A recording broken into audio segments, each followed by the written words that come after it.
आज तो मो वेजिटेरियन मामा सहित प्रांक ही गला। मामा सह कौन प्रांक कली वीडियोटी को लास्ट पर्यंत निश्चय देखंतु। सकाळू उठिया पर प्रबल भोक तो आम कॉलेज बाहर गोटे बढ़िया दहीबरा मिले सेठी जाई गोटे प्लेट दहीबरा खाई दे पळे घर को आसिकी देखे तो माताश्री हमर बड़ी पकेवा कार्यक्रम रे लागि पड़ी बड़ी पका सरू सरू आमे लागि पड़लु गोटे रेसिपी वीडियो शूट करिया पई। एंड हां मीट आवर कोहला हमर कैमरा पछर कलाकार केमिति देखु नांदी आगु को वीडियोटी देखिले आपण माने जानि जिबे। गुगु एटी माछी देखिले तो सांग माने कैमरा पछर कलाकार कहिवार माने कोन बैक कैमरा रे परार एमिति सब करामती मान चल थाए। दीदी मोनारे मिछ कहूची देखु नानी म केते सरळ निरीह। आम घर रो कैमरा पछर कलाकार को तो आपण माने देखितले एबे देखंतो आउ जण पर्सन जे हेले कि camera phobia person. Camera phobia कोन पई कहूची किछि जण को अंधार को भय लागे तो किछि जण को पानी को, किंतु एई मैम को हमर कैमरा देखिले भय लागे।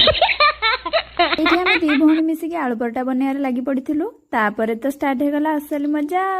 टंटना ये कौन चिकन बनै छै।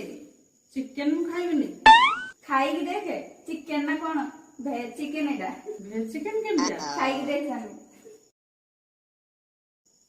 भल लागते तो की चिकन ना कोन जानि पाबे पर्यंत भेज चिकन दिया भेज चिकन मु रेसिपी शेयर कर दी छी, आपण माने भी देखो जानि परिबे भेज चिकन केमिति हुए। पूरा टेस्टी है।